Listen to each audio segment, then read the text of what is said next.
अब मुझे आज्ञा दी, मुझे रात ही रात वहां पहुंचना है। कहीं सूर्यदेव उदय हो गए तो बड़ा अनर्थ हो जाएगा। नहीं हनुमान, सूर्य में इतना साहस नहीं कि वो लक्ष्मण के प्राण को संकट में डाल सके। मैं एक ही बाण में उसका रथ तोड़कर उसकी गति स्थगित कर दूंगा। हनुमान, तुम वहां धैर्य और विश्वास के साथ जाओ। तुम्हारा वहां शीघ्रता से पहुंचना अति आवश्यक है, इसलिए मैं शक्ति बाण का संधान करता हूं।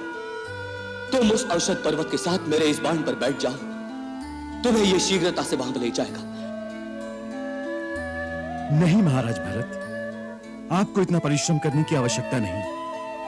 प्रभु श्री राम की मुझ पर ऐसी कृपा है कि उनका नाम लेते ही मेरे सारे कार्य सिद्ध हो जाते हैं। माता, मैं क्षत्राणी हूँ, मुझे ब्राह्मण कन्याओं की सेवा करनी चाहिए, उनसे सेवा करानी नहीं चाहिए। इसी प्रकार ये भी क्षत्रिय पुत्र है, इनके शरीर में अभी से परिश्रम का अभ्यास डालना चाहिए। स्त्री की सच्ची शुभ ईंधन और गुरुदेव के अग्निहोत्र के लिए वन से सूखी लकड़ियां एकत्रित करते हैं। हरे भरे अस्वस्थ पेड़ को कभी नहीं काटते। वृक्ष एक जड़ जीव है जो चल नहीं सकता, परंतु धूप में सब जीवों को छाया देता है। जब इन पर फल लगते हैं तो वह स्वयं नहीं खाता, दूसरे को। पितृ परमेश्वर, हमें आशीर्वाद देकर विदा कीजिए। आशीर्वाद देने का भी अधिकारी नहीं रहा दशरथ। ऐसा पिता न किसी काल में हुआ और न होगा। आप शोक न करें पिताश्री, आप जैसे आदर्श राजा। मैं स्वयं लंका नगरी हूँ, लंका की नगर देवी, इसीलिए लंकिनी नाम है मेरा। लंका की रक्षा करना ही काम है मेरा। तू बोल, मेरी आंखों में धूल झोंक कर। इस प्रकार अभेद्य नगरी में घुसने के पीछे क्या भेद है? इस अद्भुत माया नगरी को देखने की लालसा ले आई है। बस एक इस पुरी की सैर करके थोड़ी देर में लौट आऊंगा। मैं जाऊं? अरे वारी लंका, तूने तो बजा दिया डंका। हमने तो सोचा था नारी जात से कौन बेबात तकरार करे, परंतु परंतु परंतु मुष्टिका परंतु। जय श्री राम। भैया क्या हुआ लक्ष्मण? आ गया, अपने साथ सेना भी लाया। क्या बात है लक्ष्मण, कौन आ गया? आपका चहेता भरत। क्या भरत आया है? कहाँ है? अयोध्या का राजा भरत अपनी चतुरंगी सेना के साथ चित्रकूट आ रहा है। इसका अर्थ है वो अपनी पूरी शक्ति के साथ आक्रमण करने आ रहा है। आक्रमण? किस पर? आप पर और किस पर? राज्य पाकर उससे राज का मत संभाला नहीं किया। उसने सोचा होगा इस समय दोनों भाई वन में निस्सहाय अवस्था में अकेले हैं, दोनों को समाप्त कर अपना राज निष्कंटक कर लूं। उसे नहीं पता था कि अभी तक लक्ष्मण जीवित है। क्या अनर्गल बातें कर रहे हो लक्ष्मण? भरत की बुद्धि ऐसी कुटिल कभी नहीं हो सकती। क्यों क्यों कुटिल नहीं हो सकती? जिसकी माँ की बुद्धि इतनी कुटिल हो तो उसके पुत्र की बुद्धि कुटिल क्यों नहीं हो? वो आपको निस्सहाय बेसहारा समझकर आपकी हत्या करने आ रहा है। नहीं लक्ष्मण नहीं। आपको मेरी सौगंध है भैया, आज मुझे मत रोकिएगा। मैं आपके चरणों की शपथ खाता हूँ, यदि मैंने क्षत्रिय कुल में जन्म लिया है और मैं सच्चा रघुवंशी हूँ तो आज वे दोनों रण क्षेत्र में मेरे हाथों मारे जाएं। अरे सराव शीघ्र चला हो। सरकार सरकार, प्रणाम प्रभु। आओ निषादराज, तुम ठीक समय पर आ गए। प्रभु, ई का होएगा? ई बालों को कैसे मना लिया प्रभु? मित्र, जब वन में ही वास करना है तो पूरी तरह मुनिवेश धारण कर लेना चाहिए। अब हम यहाँ से गंगा पार करके आगे वन में पैदल ही जाएंगे। आगे जाना आवश्यक है क्या प्रभु? यह तो वन प्रदेश है। प्रभु, एक बार इस दास की विनती पर विचार तो करें। ई राज आपका है, ई दास आपका है। 14 साल ई प्रदेश में राज कीजिए और हमका सेवा करे का अवसर दीजिए। हमार जीवन धन्य हो जाए प्रभु। निषादराज, तुम हमारे मित्र हो ना। एक मित्र का धर्म है कि वो अपने मित्र की इस प्रकार सहायता करे कि उसे अपने कर्तव्य पथ पर चलने में सहारा मिले। तुम अपने प्रेम को हमारे कर्तव्य पथ की बाधा बनाना चाहते हो, यह उचित नहीं मित्र। अपने भावना के वेग को रोको और हमें आगे जाने की अनुमति दो। कर्तव्य भावना से महान होता है। तुम ठीक समय पर आ गए। प्रभु, ई का होएगा? ई बालों को कैसे मना लिया प्रभु? मित्र, जब वन में ही वास करना है तो पूरी तरह मुनिवेश धारण कर लेना चाहिए। अब हम यहाँ से गंगा पार करके आगे वन में पैदल ही जाएंगे। आगे जाना आवश्यक है क्या प्रभु? यह तो वन प्रदेश है। प्रभु, एक बार इस दास की विनती पर विचार तो करें। ई राज आपका है, ई दास आपका है। 14 साल ई प्रदेश में राज कीजिए और हमका सेवा करे का अवसर दीजिए। हमार जीवन धन्य हो जाए प्रभु। निषादराज, तुम हमारे मित्र हो ना।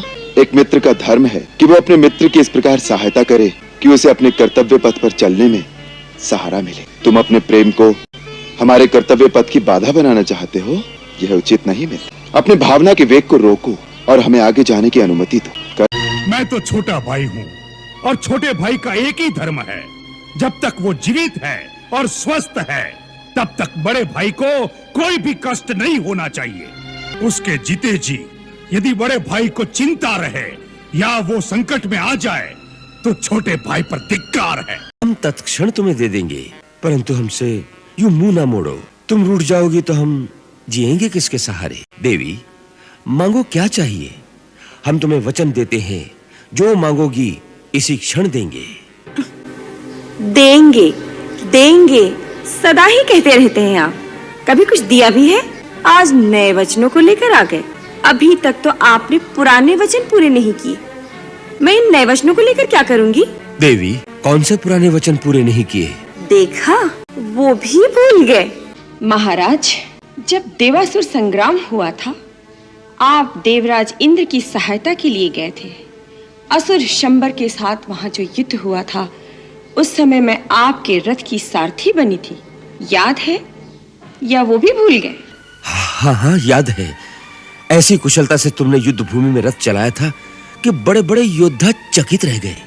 और उस युद्ध में जब आप बर्छी लगने से घायल होकर मूर्छित हो गए थे, यदि मैं उस समय शत्रुओं के बीच में से रथ निकाल कर ना ले जाती तो आपके प्राण ना बचते।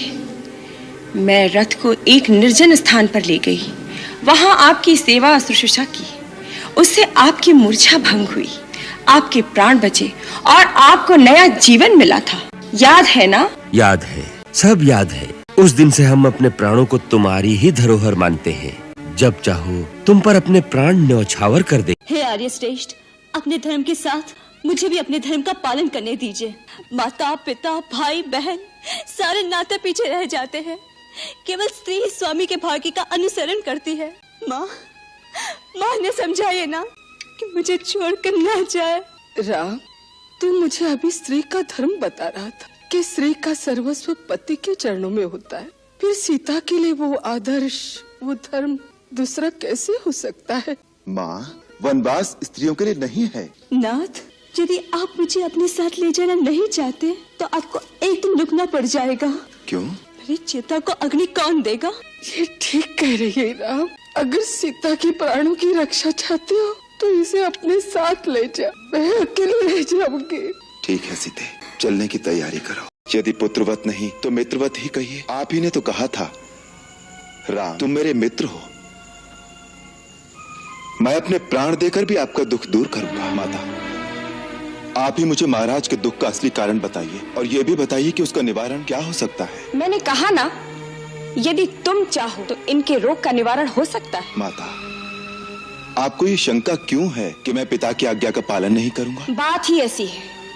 माँ, जिस राम को आपने बचपन से अपनी गोद में पाला है, आप उसी राम पर संदेह कर रही हैं? मैंने अवश्य ही कोई घोर अपराध किया है जिसके कारण मेरे पिता मुझसे बात नहीं करते, मेरी माता मुझ पर संदेह कर रही हैं। नहीं,